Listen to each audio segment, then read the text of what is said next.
Welcome to another episode of Every Album in a Row. My name's Trent. I'm joined by Jason from Thunder Underground. You ready for this? We got Ozzy this time. We did it. This is kind of a long one again. Yeah. It's not as long as Megadeth, but it's a long one. Yeah. Yeah, we've take a band, or in this case, a solo artist. That's right. So to speak.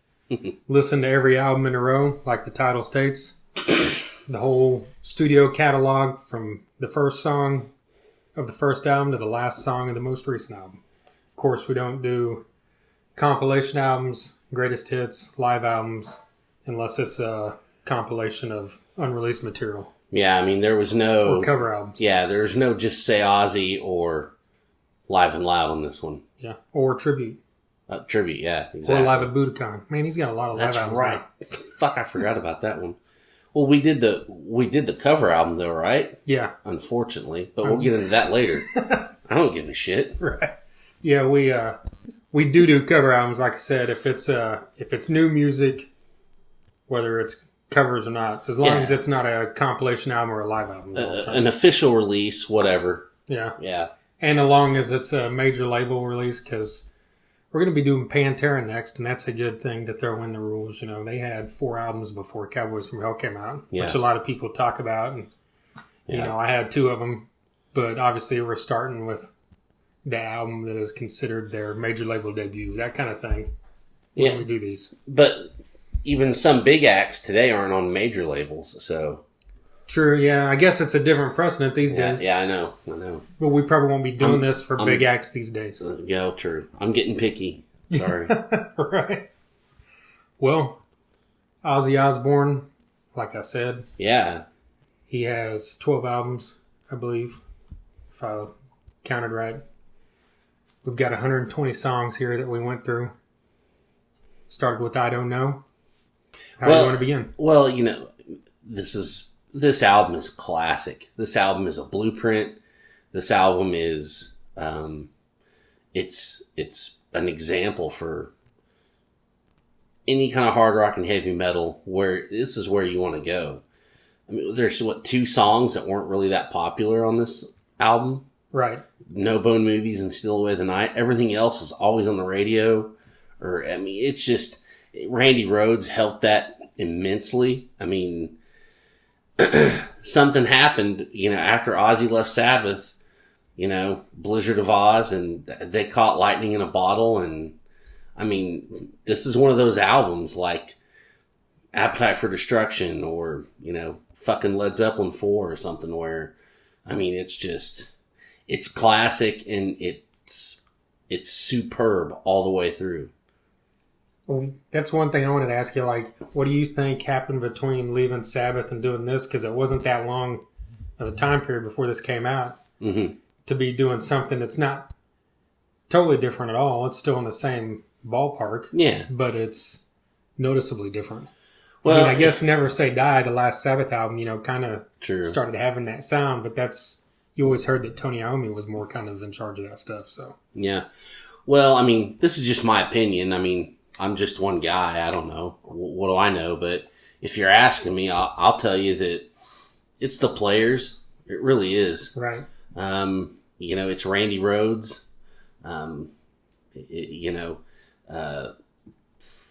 So, you know, Bob Daisley, those kind of guys writing. And I mean, it's just, you know, Sharon and Ozzy put together one hell of a team. I mean, they really did. And I think that without,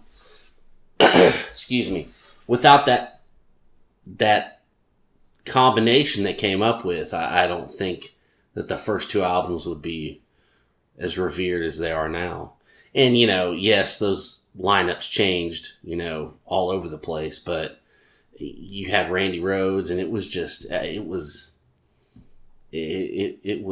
on fire. It really was. Yeah. It's something that you can't match. You'll never be able to match. Right. It's like magic, as corny as that sounds. That's my answer. Well, I mean, this album, song-wise, like you said, has all these classic songs, but it has a little bit of everything. Yeah. You know, I mean, you've got We'll look at like D, for example. You know, it's just like this beautiful interlude from Randy Rhoads. Mm-hmm. And then you've got, you know, an epic ballad, you know, one of the all-time huge ballads with Goodbye to Romance. Yeah. And Crazy Train, one of the biggest rock songs of all time. Mr. Crowley, which harkened back to the Sabbath sound almost, you know, and Suicide Solution, which is amazing.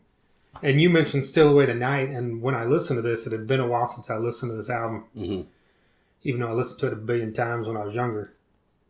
I kind of forgot how much I liked that song as well. Just because, like you said, if you hadn't listened to that album in a long time, you probably hadn't heard that song. But the whole, you know, if we're going to just like go into Diary, because it's kind of along the same lines with the same lineup, that album too, when you put these two together, it's like those first two albums, it's just like listening to the classic rock station. It really is. Any town in America. Yeah. I mean, there's a few songs as well on Diary that aren't on the radio as much, but still, You Can't Kill Rock and Roll is underrated as hell, and they play that on Sirius all the time. Yep. But Over the Mountain, Flying High Again, Jesus. I mean, just more radio staples. Yeah. And rightly so. Right. You know? And listen to this. I forgot how much I love the song Tonight. Yeah. Like, I love that more than Goodbye to Romance. Yeah. And then, of course, you know, the title track is one of his all-time best songs, in my opinion. Yeah. Well, and if, you know, we're on that, we have to talk about Believer. Yeah. I mean, that's a badass song. Once again, Randy Rhoads just blows it out of the water, but that's one of the coolest fucking bass lines in rock history. Yeah. And it's simple. It's so simple. Anyone could play it, but it's so effective. I could teach you how to play it in 2 minutes. You'd be playing it. It's that easy to play, but it's so memorable and so, you know. You're talking about the Bob Daisley version or the Rob Trio version? Jesus Christ! You had to get that in there. But you know what? We're talking about these albums. That's a conversation we can have. You know. Yeah. But you know they went back to the old recordings though. You know, I'm pretty sure. Yeah, they did after a few years. That's how the story goes. Yeah. Which, you know, was kind of shitty, but everybody knows that. That's not anything we need to bring up. Yep. And, you know, if you remember, I think Chris Jericho asked Robert Trujillo on his podcast about that. Right. And Rob Trujillo was like, they were my bosses. They told me to do this. It's Ozzy. What am I going to say? No? And I get that. I totally do. Right. I don't blame him for it, but I'm still glad they went back to the old recordings, you know? Yeah. Yeah, these two albums together, you know, could pretty much define his whole career, in my opinion. You're very right. Mean, we're going to get, of course, later to some more huge stuff, but, I mean, if this is all he ever did and retired, you know, I mean, that would hold up against many bands that had 10 albums, you know? Yeah. But the other thing, you didn't need to do this. You didn't need to listen to 120 Ozzy songs to remember that he's always had an amazing guitarist. Exactly. And no matter what we're talking about. Yeah, no matter what era it was. Yeah. And unfortunately, whenever Randy Rhoads left, the next guy up was, well, at least for what we're doing, was Jakey Lee. Yeah. Because Brad Gillis was there. Brad Gillis is on Just Say Ozzy, right? Yes. And no, Speak of the Devil. Yeah, Speak of the Devil, sorry. And that's the only other recorded guitarist, I think, besides the ones on these studio albums. I would like to just say, though, Brad Gillis, that's a great album. Brad Gillis is amazing. Yeah. We got to meet Brad Gillis, and he was a pretty nice guy. Yeah. So that was awesome. But that was a live record, so that's not on here. Right. Yeah, and we had to skip, you know, Tribute as well. Yeah. Of course. Which sucks, but you have to do it if we're going by our rules. Yeah, it's kind of revered as a, you know, a monumental album, you know, in Ozzy's career. And, you know, even when you think of live rock albums, that's one of the ones people always bring up. Mm-hmm. But we're not talking about that because we didn't listen to it. Yeah. But the next studio album up is Bark at the Moon, and that's whenever Jakey Lee showed up. Yes. And the first thing you notice whenever Bark at the Moon starts it still sounds like Ozzy, but there's a noticeable difference. And maybe that's just because he's different than Randy Rhoads. Yeah. Yeah. But the whole album, that's the first time you notice a change, which you're gonna when there's different players, of course. But I mean, that's another one I hadn't listened to in quite a while, straight through. Besides obviously Bark at the Moon, you had Rock and Roll Rebel that was a huge hit, but Slow Down jumped out at me as being really cool. Yep. Just because I hadn't heard that in years. But I don't know, what's your take on this?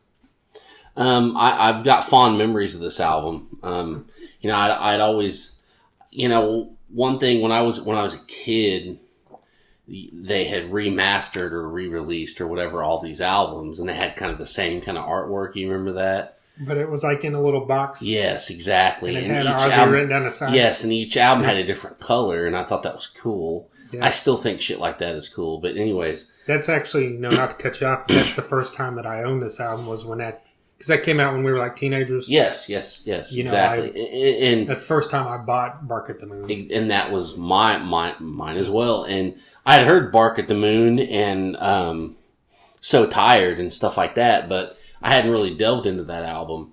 And I was like, well, it's not going to be Randy. I don't know, and our friend Eric Reese always talked about Jake E. Lee and stuff. Right. And I really fell in love with this album way more than I thought I would. I mean, everything, You're No Different. I mean, Now You See It, Now You Don't. Like you said, Slow Down. I really love Waiting for Darkness. I mean, it's classic. And you bring up a great point, how it sounds like Ozzy, but it's different because it's Jake E. Lee. And it's funny how, you've got each album, it seems like after this, you've got different guys, different writers, different whatever the fuck. Yeah. But it still sounds like Ozzy, the music. So, but I think you do notice with each album definitely. A little bit different sound. But yeah, it still sounds like Ozzy. Definitely, because we can get into, after Bark at the Moon, we can get into Ultimate Sin, which is still Jake E. Lee, but I'd go my whole life without listening to this record ever again. And this is an argument I've always had with, like I said, our buddy Eric Reese, who loves this record. Yeah. I can't stand it. Seriously? I mean, it's got a couple of good moments, but it just, skip. I don't know. Maybe I'm being a dick, but I don't know. I could never get into this record. Well, just like Bark at the Moon, I got it on that remastered thing as well when we were kids. Same here. And I listened to it some, but admittedly, I never listened to it as much as the 3 albums before it or, the stuff that came after it. But listening to it, and I always, remember that's the album that sounded like Ozzy was trying to cash in on the 80s. Yeah. But, again, listening to it this time, I really dug it. And I mean, I've always loved Shot in the Dark because it's so bombastically 80s with those, with those. Well, it is. I'll give you that. With those keyboards and everything. And it's just like, it's basically the most 80s sounding thing you ever had. Yeah, but there's true. other stuff on there like, Killer of Giants and Fool Like You, which I think are both great songs. I think for me, if there's any song that's worth saving on that record, it's the title track. Yeah. That's a pretty good tune. Other than that, it just kind of for me, but whatever. Well, before we leave the Jake E. Lee era, we should mention we saw him the year before last. He's on, he's kind of back now. Yeah. Red Dragon Cartel. Yeah. If you're not familiar with the fact, he has a band called Red Dragon Cartel. And when he plays live, of course, he plays these Red Dragon Cartel songs, but he also plays several of the songs from these 2 albums, as well as Badland songs, which is a phenomenal set list. Yes. If you ever get the chance to see it. And I remember from the Ultimate Sin, I think he just played The Ultimate Sin. That was the only song. So that's good for you. What? But I saw some set lists where he played Secret Loser as well, I think. Yeah. In some I've heard he was playing that. Just a side note on that show, That was Mudlahoma at Rocklahoma when it was just mud everywhere. Yeah. And, I wasn't prepared. I didn't, I had a dinky pair of tennis shoes and they were playing the second stage and that whole field was just a huge pond of mud. So I stayed way, way, way, way, way, way back in the concrete and just watched it. And I don't really remember a lot of it because I was so far away. I think you got up there though, didn't you? Yeah, I got clear up to the front. Just a couple people in front of me. You son of a bitch. But yeah, so check out Red Dragon Cartel if you haven't. Oh yeah. That album's great. That album is super fucking great. And hopefully he does another one soon. I know he had a lot of issues with singers coming and going. Personnel, yeah. Well, then we go into... what's next? No Rest for the Wicked. Which, it's his Zakk Wylde's first album. I think everything was just blown wide the fuck open on this record. I smile from ear to ear when I hear this. This is my favorite Ozzy record with Zakk on it. And that's something to say because No More Tears is phenomenal. But, this record is just raw, just like I said, it's just busted wide open. Riffs and just, it's fun and it's just balls out. It is, you can definitely tell there's a 20-year-old kid playing fucking guitar on this record. Yeah, it is so fucking great. And it feels like Ozzy is invigorated, excuse me. It just feels like a whole new thing. It's one of my favorite records of all time. Wow. Well, see, the thing I noticed too, listening to this right after Ultimate Sin, this still had that kind of 80s sound and vibe going on, but it had a lot more punch. Yeah. Which, obviously probably came from Zakk, I guess, but I can't imagine that Zakk had any more leeway than Jakey Lee had that early in his career. Later on, I know they let Zakk have free reign, but... Yeah, I know. It's crazy, isn't it? It's just weird how there's just something about this album that just, even though it has that 80s feel, it just pops way more than Ultimate Sin does. Yeah. Yeah, this album, I hate to make a comparison like this because it's kind of stupid and corny, but if this album was a vehicle, it'd be one of those big trucks with the fake balls hanging underneath it by the trailer hitch. Fucking, I'm not kidding you. It wouldn't have fake balls. There'd be real balls. Well, you know what I mean. That's just I know what how you're saying. bad. Yeah, it's all real balls, but you know what I mean. Yeah. It's just, it doesn't let up. Yeah. It's so fucking cool. Yeah, no.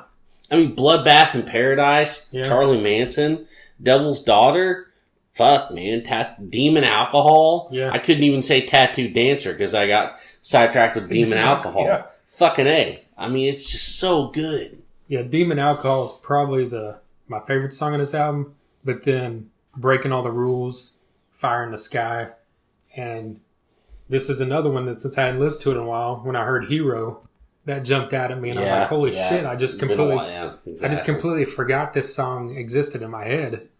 And when I heard it, I think I told you already, but whenever I finished this whole thing, finished the last song, I went back and immediately listened to Hero and Tonight again. Yeah. Just because when I heard them earlier, I'm like, man, I want to hear this, but I'm not going to stop listening to everything in a row just to play another song 2 times in a row, but yeah, that's an amazing introduction to the world of Zakk Wylde. Isn't it? Yeah.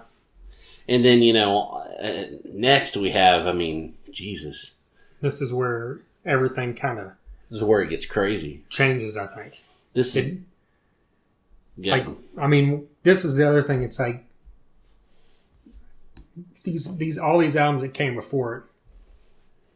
Like, what happened here with No More Tears? Like, something's changed where it just sounds bigger. It sounds fuller. And maybe that's just production. I don't know. Just everything about it just sounds huge. Yeah, there's, the production team was in place. Zakk Wylde was writing. You had Lemmy wrote a couple songs. Right. And it was just one of those, you've got to think Ozzy is so fortunate Okay, he's had, he struck gold with Black Sabbath. Okay, he struck gold with Randy Rhoads and what was going on there. And then he fucking did it all over again with Zakk Wylde in that era. Yeah. Because that blew it all up again. Yeah. I mean, we all thought, oh, he's one of those older classic rock guys until No More Tears came out, and he's just all over the place, and he's number one, and just all over it again. Yeah. And to do that 3 times, Jesus Christ, man! No, most people don't even get to do it once. Right. So, I mean, there's something going on there. No More Tears is like one of those albums in the early 90s that, to take a line from Wayne's World, if you lived in the suburbs, you were issued these albums. I mean, No More Tears, the Black Album, Vulgar Display of Power. Use Your Illusions. Use Your Illusions. I mean, really. And then you could even, I mean, it's just, it's insane. Everybody was ate up with this record. Everybody had this record, Yeah, it's just, I was 14 when this came out, and this album is one of those albums, kind of alluding to what you just said, that just completely resonated with me as a kid. Definitely. And it's like, so much so that I can't say that there's another Ozzy album that I like better than it, that I probably should say that if I really thought about it, but it's just, it resonates with me so much from my youth that I just think that's my favorite Ozzy album. Yeah. I'm sure there's a lot of people who are the same way with Blizzard because they're older, but that's just that album for me. And, whenever we were kids, like you said, he was that classic rock dude. I knew the big Sabbath songs. I knew Crazy Train, the obvious, radio hits that you would hear on the radio whenever I was really starting to get into music. And then that's whenever this came out of nowhere. And it went from just being one of those classic rock dudes to being, holy shit, this is one of my favorite bands in the world. Exactly. And that lineup. In that lineup, Randy Castillo, Mike Inez, and Zakk Wylde. Yeah. That's one of the best bands ever assembled. I know. One of the things I thought was crazy is we were in intermediate high school. It was 9th and 10th grade, and it was the day after the concert. He'd come to Tulsa. I didn't get to go. Oh, out at the racetrack? Yeah, but what I thought was crazy was at school the next day, everybody had Ozzy shirts on. But one girl had a Zakk Wylde shirt on. And that was the first time I'd ever saw, Ozzy's sideman have his own t-shirt. So they were selling them there? Yeah. I didn't remember that. Yeah, she had a Zakk Wylde shirt on. Okay. And I was just like, wow. I mean, that's how you know this is big, is not only is he getting props, but so is Zakk Wylde. And that's when I knew. I was like, wow, that's crazy. I just really noticed that kind of difference. Yeah. So, yeah, there's that. Yeah. Well, I mean, we didn't even really mention songs. Mr. Tinker Train kicks this thing off. And it's hard to really say because there's so much classic, amazing Ozzy stuff before this. But I think that's my favorite Ozzy song.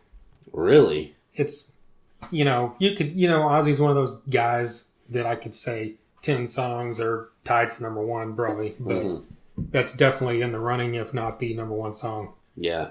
But then you just go down the list, and I love every song. I Don't Want to Change the World is just, it's that's where it's at for me in the Zakk era. And then even the live version on Live and Loud is just unbelievable. Yep. And when you see it live was unbelievable. Then, of course, No More Tears, when you get to that breakdown, that solo, that's just one of the... It's not even... There's nothing like hugely technical about it when you look at like stuff Zakk had done on other albums. It's not crazy, fast, insane. It's just one of the best solos ever, in my opinion. Just because it is. Of that, it really is. That slow build up to it, and then just Zakk Wylde makes it what it is. I mean, Road to Nowhere, what an anthem. Yeah. You felt like you could take on the world when you heard that song. Yeah. Hellraiser and Mama, I'm Coming Home. Lemmy was throwing his fucking shit in there. Yeah. I mean, come on. It was just, you can't, it was another, you can't duplicate it. Just like the first two records. Yeah. Yeah, and so it was, well, like any Ozzy album, I can say this about everyone. It's been a while since I think I've listened to any Ozzy album straight through. But I'd listened to this probably more recently than others, but still, it was just a joy going through this. Oh yeah, it was. It was amazing listening to it. It and really was. Then we had Party with the Animals and Don't Blame Me, which were the unreleased. Which I don't never really got into until we did all this. I think I had listened to them when they released that thing, and then heard their release thing a while back. But Osmosis was next. And yes, that's where I know you hear some people starting to bitch. Mm-hmm. Okay. But I absolutely love this album. Me too. I love this record. I thought it was fucking phenomenal. And I will say that it was the last great Ozzy record. Yeah. It really was. Let's just say it. Yeah. I mean, we'll get to these other ones here in a minute, but and I like the other ones more than I remember liking them, listening to them now. But yeah, this is the last one that's just like, you could just throw on any time and just let it go. Yeah. And we talk about listening to every album in a row and like how stuff flows from one album to the next, and if it, could be on, Carry On, and Perry Mason sounds like a song that could have just been on No More Tears. Yeah. And I think that's one of the best songs on the record. Yeah. And it's that, one of the things, I noticed this when it came out, what was this, 95 or 96? 96, I think. Yeah. We were 19 at that point. And it jumped out to me at how ballad heavy this thing was. Yeah. And it's still to this day, it always makes me wonder what the point of that was. But I like every song, so I don't really care. Yeah, it doesn't matter. But it was just kind of odd, I thought, at the time that, in 96, it wasn't like, hey, ballads are huge on the radio, let's cash in on it. Yeah. Maybe that was the point. Maybe it was like, let's do something different. And I mean, hey, it worked because See You on the Other Side was huge on the radio in an era where heavy music wasn't huge. Yeah. Perry Mason as Maybe well. that was the thing. They knew that heavy music wasn't huge, so let's soften it up a little bit. Oh, there you go, yeah. And then in the middle of the song, we'll throw in a heavy bridge and put a solo over it or something. I don't know. Yeah. But See You on the Side was great. I Just Want You was pretty cool. Yeah. If we're going to talk about the ballads, I think See You on the Other Side was a little better than I Just Want You, but whatever. Yeah. Well, before we go further, the fourth track is called Thunder Underground. That's right. Which is where, obviously, the name of this thing came from. That's where we got our name for our fanzine, podcast, whatever. Yeah. We started this as a fanzine back in 96, and I don't remember if it was you or me came up with the idea that we should call it Thunder Underground because that's a cool Ozzy song and it sounds cool. Yep. And then once we started doing this, we stuck with the name, and here we are. Yeah, exactly.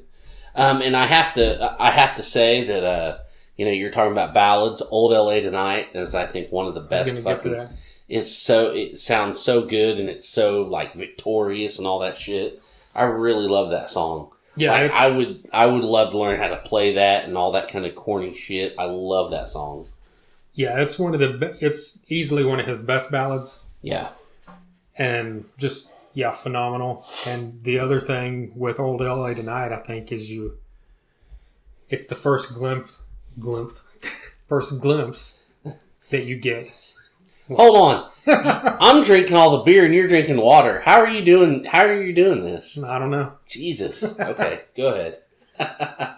Well, it's the first glimpse that you get of Zach's solo kind of, that sound that you heard, on Book of Shadows. Yeah.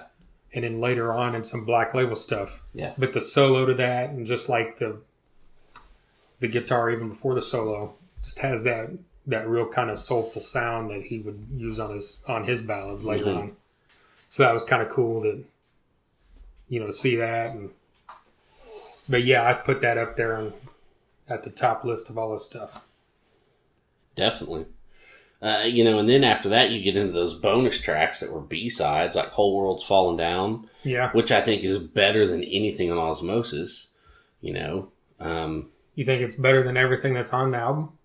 I always thought. Right. You had those two B-sides that came out, which was not, we couldn't find other than a YouTube thing, was that song called Living with the Enemy, which I loved. I thought that could have been on No More Tears.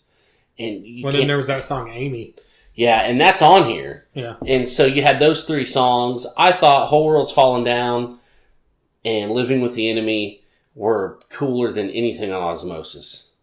I think they were more traditional Ozzy songs where Osmosis, if it wasn't a ballad, it tried to be real heavy and down-tuned and all that kind of stuff. Yeah. And what's funny about Amy is that's just another kind of your ballad type kind of things is when I got done listening to all these Ozzy songs, all the records, that's the one that for some fucking reason that stuck in my head for a day. Seriously? I was singing that stupid song all day long.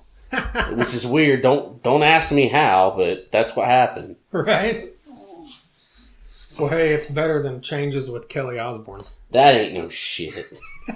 Jesus fuck, man. Don't get me started on that. Right? Hey, we could have listened to Changes because it was a huge radio single. So, what's next, Trent? Down to Earth? Yeah. Well, Down to Earth came out a few years later. Was that 99 or no? That was like 2000 or 2001. That was quite a while later. Zach's still here. And this one, what jumped out at me was it was way more streamlined in the sound. Mm-hmm. Just straight across, which is sometimes a bad thing. Which I didn't dislike this at all, but it wasn't bland, but it didn't have near as much to it as every album before it had. Which look on your face makes me think that you fucking hate it or something. I'm just gonna. I'd rather listen to Chinese Democracy than any album after Osmosis that Ozzy did. I'm serious. I don't like these records. I don't. Sorry, they don't suck. I mean, 2 of them's got Zakk Wylde on it, so that's cool. But if I remember correctly, it seems like I read an interview somewhere, and this has been a long time ago. And, I've killed a ton of brain cells since then. Maybe I'm making this up. I don't know. But it seems like I remember, Zakk Wylde saying that, these albums he was really held back on. They wanted to hold back the pings and the crazy solos and stuff. And and you can tell, there's not a lot of memorable stuff with these albums. Sorry. Well, what I remember something like that too, but I thought I remembered that he had left at this point because he was doing, Black Label, and Joe Holmes was there during that period, and then they had wrote all this stuff, and then they brought him back in to do Down to Earth, but everything was written, and I think the only thing he even wrote probably were his solos. Yeah. So that's a big thing, and that's kind of an obvious notice that I don't know who wrote it with Ozzy or for Ozzy. Yeah.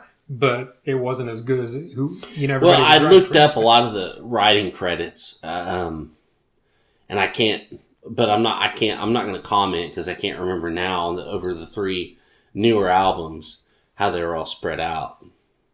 So I don't know. Maybe I should just keep my mouth shut on that one. I'm going to keep my mouth shut on the rest of it, really, because there's nothing that really stands out to me. I hate to say it like that, but I got to be honest. Yeah, I was, worried about this when we were listening to this. Yeah. Once it got to Down to Earth, I'm like, man, I'm going to hate everything. Not hate it, but I'm just like, I remember I listened to all these albums when they came out. I got them all. Yeah, me too, because we're huge fans. Yeah. And I remember Down to Earth's probably the one I listened to the most after I got it of the 3, just because it was still way back then. Yeah. And, with Black Rain and Scream. Yeah, Scream. I listened to them a few times, and that was just kind of it. But so I actually enjoyed Black Rain and Scream more than I enjoyed Down to Earth. But I can see that in a way. Maybe the main thing is because they're fresher to me because I listen to them a lot less. But we can't go Down to Earth. We can't go to Black Rain without mentioning Undercover because we listened to it. I know. I don't want to mention it, but we have to, I guess. Yeah, I love Ozzy, and obviously we're sitting here doing this, but man, that was hard to fucking get through. Yeah, it was. It wasn't Saint Anger hard, but it was close because it's like Oh, fuck. I don't ever want to hear his cover of Sympathy for the Devil ever again. Right. And I'm sorry. For what it's worth. God. Well, fuck any of them. And I'm sorry, Jerry Cantrell. He played on this album, and I love Jerry Cantrell. And he's probably just doing what he got hired to do. Right. But fuck, man. Yeah. This album's a fucking beer coaster. Yeah, there's just so many songs I'm hearing Ozzy singing. I'm like, he shouldn't be singing this. This doesn't even make sense. Or it's something that was just like, it sounded like they phoned it in. Yeah. Like that's my guess. Let's do a half-ass cover of this or that, or it's like. I mean, it was probably one of those things. Dude. They probably went in and knocked it out in a short period of time just to put out a product, because obviously after No More Tears, everything started getting way spaced out, So I bet it was just here. Let's capitalize on the success of Ozfest. Yeah. Who needs to hear Ozzy doing a cover of "Sunshine of Your Love"? No. I want to hear Living Colour do a cover of that. That's it. That's right.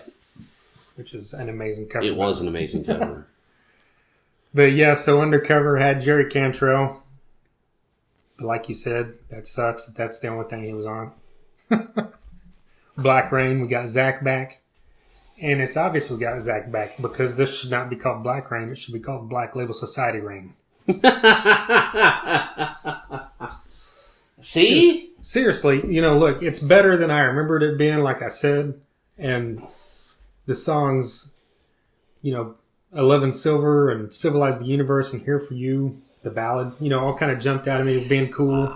Countdown's Begun maybe was cool. I don't know. Fuck, man. I wrote that down because that's the one that sounds most like Black Label. Really? Yeah. Well, fuck me. You know what? I gotta pee. Can we just cut this off now? Fuck these albums. Look, we're gonna get hate mail. Look, we're trying to discuss this like we're supposed to. Every album. I know. It's not most of the albums, and the ones you don't like, you skip. I know. I'm a dick. Yes. But yeah, seriously, Black Rain, you can totally tell it's another one that Zach probably came in, and he's in the Black Label vein, and so just everything sounded like that. I don't know if he wrote some of this stuff or not. But my guess is he might have, since it sounds like that. But also, it's just the way he's playing, too. But Scream's the final one. And the main thing about this one is it's way too fucking long. Not just... Yeah. Dude, I was like, God damn, how many fucking songs are on this? Not just because, you might say that because you don't like it at all. But I'm just saying, I got 14 or 16 songs or something. Yeah. And it's just like, this could have been like 10 or 11 songs and it would have came off better. Mm-hmm. And the other thing I noticed was, it flows well out of Black Rain, but of course it sounds a little different because this is the first one with Gus G. Yeah. And, he comes from, a heavier side of music. And this, you can tell that on this album too, because it's probably Ozzy's heaviest album sound-wise, from beginning to end. Mm-hmm.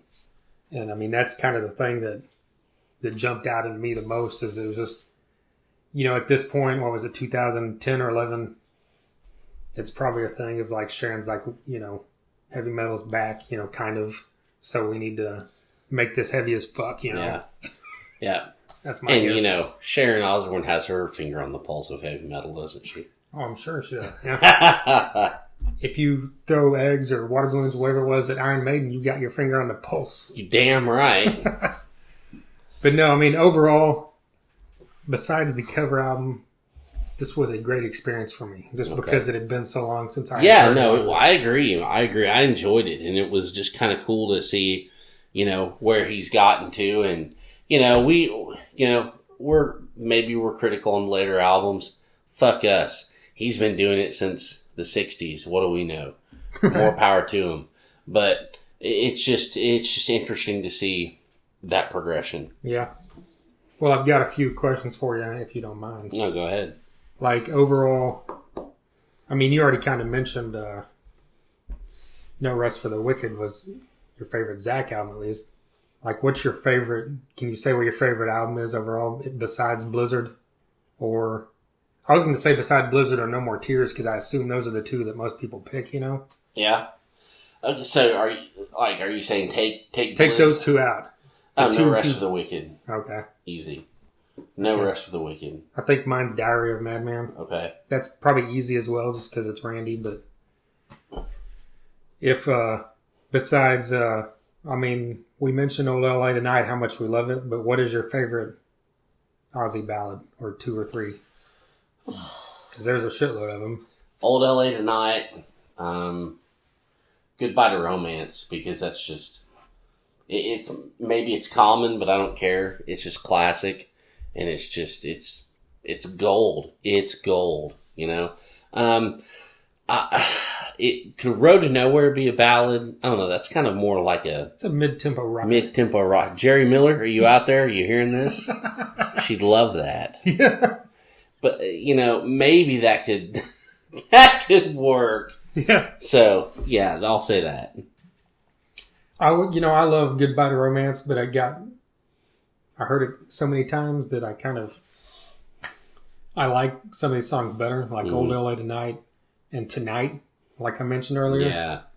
Those 2 songs, and then probably third, I would say, it's the same thing as as Goodbye to Romance, but Mama, I'm Coming Home, just because it's so huge, and like I said, that album is what resonated with me, so that's kind of ingrained in me, even though now, if it came on the radio, a lot of times I might change it. Yeah. But this time when I listened to it, since I had to, it was really fucking cool to hear it again, because it's been quite a while. Exactly. And the last thing I want to ask you is overall, like, you listen to all these things in a row, and what all these guys sound like, but is there anything that jumps out, as major similarities between any of these guys? Like Zach, from like Randy to Jake to Zach to basically Gus G, I guess, because nobody else was on record, but Top of their game, really. I don't know what it is about Ozzy, but he's got the Midas touch when it comes to guitar players. yeah. And, they're all very different, but they're all insane at what they do. They're amazing at what they do. Yeah. There's never been a time where you've been like, Ozzy fucked up on that one. Right. And, even Joe Holmes was, I think, a great guitar player. He was a student of Randy Rhoads. It would have been cool to see, an album with him. So, yeah. He always had an knack for virtuosos. Whether it was him or Sharon or whoever the fuck, I don't know. But they know a good guitar player when they see one. So why wasn't he on Down to Earth? Do you remember? No, I have no idea. Yeah. I know that if you go back there, I know there's a whole Eddie Trunk podcast with Joe Holmes on it. I listened to it and I forgot. And I can't fucking, I'm the same way. I can't remember any of it, so. Right. There you go. But yeah, obviously the differences jump out at times, but the similarity, I just kind of wondered if anyone notices, as a guitarist, the similarities in these guys. But, yeah. Well, I'm a slight guitarist. Ask somebody that's really good, and they might have a better answer. Yeah. We should ask Eric Reese, since he's a huge Jakey Lee fan, and he's also a huge Randy Rhoads and Zach Wild fan. That's right. But anyway, there you go. That's it. Every album in a row from Ozzy. Good times. We've done this 3 times previously, so click subscribe. Go back in there and find the one from Metallica, the one from Megadeth, and the one from Guns N' Roses. And then here coming soon, Pantera. And that's going to be a fun one. Yeah.